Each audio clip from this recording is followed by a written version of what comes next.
আসসালামু আলাইকুম, hello viewers. আজকে আমি আপনাদেরকে দেখাবো আমাদের গ্রামটি। চলুন একসাথে উপভোগ করি। আমাদের ছোট গায়ে ছোট ছোট ঘর, থাকি সেটা সবে মিলে নাহি কেউ পর।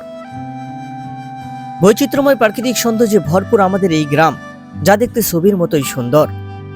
এতদিন উপলব্ধি করতে পারিনি আমাদের গ্রাম দেখতে এত সুন্দর।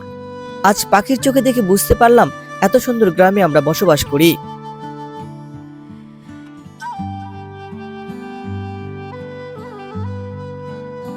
গ্রামের প্রাকৃতিক সৌন্দর্যে আমি প্রাণবন্ত। আমাদের গ্রামের চারপাশ যেন চিরন্ত আনন্দের মেলা। আম জাম কাঁঠালো বাঁশঝাড়ের নিবিড়ে ছায়া আমাদের গ্রামের প্রতিটি ঘর বাড়ি। আমাদের গ্রামের মানুষগুলো খুবই সহজ সরল। আমাদের গ্রামে প্রায় 2000 মানুষের বসবাস। এখানে আছে নানান পেশার নানান মানুষ। কেউ কৃষিকাজ করে, কেউ ব্যবসা, কেউ বা আবার চাকরি। আমাদের গ্রামে একটি ঐতিহাসিক ঈদগাহ মাঠ রয়েছে, যা দেখে মন জুড়ে যায়। গ্রামের বিস্তীর্ণ মাঠ জুড়ে চাষ হয় প্রচুর পরিমাণে ধান, পাট, গম ও শীতকালীন শাকসবজি। গ্রামের বড় বড় পুকুরগুলোতে নানান রকমের মাছ চাষ হয়।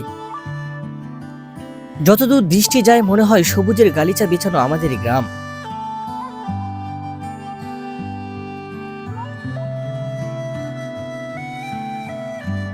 পাখির গান আর ধানের ক্ষেতের সৌন্দর্য মিলে আমাদের গ্রাম যেন এক অপরূপ সৃষ্টির নীলাভূমি। গ্রাম হলো আমাদের শিকড়, যেখানে জীবনের সরলতায় আরও ভালোবাসার ছোঁয়া মেলে। গ্রামের মেঠোপথে হাঁটলে মন ফিরে যায় শৈশবে, যেখানে ছিল শুধু আনন্দ আর নির্ভেজাল জীবন।